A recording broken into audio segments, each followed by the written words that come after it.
ಯಾರೆಷ್ಟೇ ಕೋಟಿ ಸಂಪಾದನೆ ಮಾಡಿದ್ರೇನು, ಎಷ್ಟು ಕಾಲದ ಹಿಂದೆ ಓಡಿ ಸಂಪಾದನೆ ಮಾಡಿ ಗುಡ್ಡೆ ಹಾಕಿದ್ರು ಏನು, ನೀವು ಬೆಳೆದು ಆಡಿ ನಲಿದ ಊರಿಗೆ, ನಿಮ್ಮ ಸ್ವಂತದೂರಿಗೆ ಹೋದಾಗ ಎಲ್ಲ ವಸ್ತುಗಳನ್ನು ನೋಡಿ, ಎಲ್ಲ ಜನರನ್ನು ನೋಡಿ ಆಗುವಂಥ ಖುಷಿ, ಸಂತೋಷ ಎಷ್ಟು ಕೋಟಿ ಕೊಟ್ಟರು ಸಿಗಲ್ಲ ನೋಡಿ.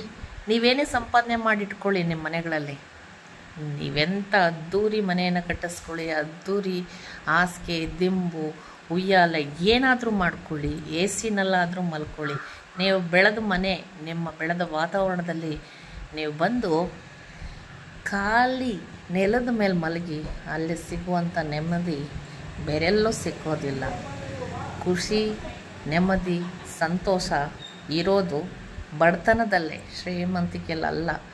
ತೋರಿಕೆಗಷ್ಟೇ ಶ್ರೀಮಂತಿಕೆನ ಆನಂದಿಸ್ಬೇಕಷ್ಟೇ ಬಿಟ್ಟರೆ ಇನ್ನೇನೂ ಇಲ್ಲ ನೋಡಿ. ಇಲ್ಲೇನೇ ಶೆಕೆ ಆಗಲಿ, ಯಾವ ಎ ಸಿ ಇಲ್ಲದೆ ಇರಲಿ, ಬೆಡ್ ಇಲ್ಲದೆ ಇರಲಿ, ಎಂಥ ನಿದ್ರೆ ಬರೋದು ಗೊತ್ತಾ?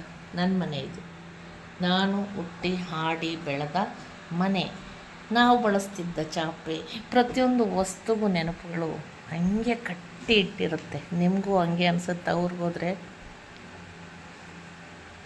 ನನಗಂತೂ ತುಂಬ ಖುಷಿ ಅನಿಸುತ್ತೆ ನಿಜವಾಗ್ಲೂ.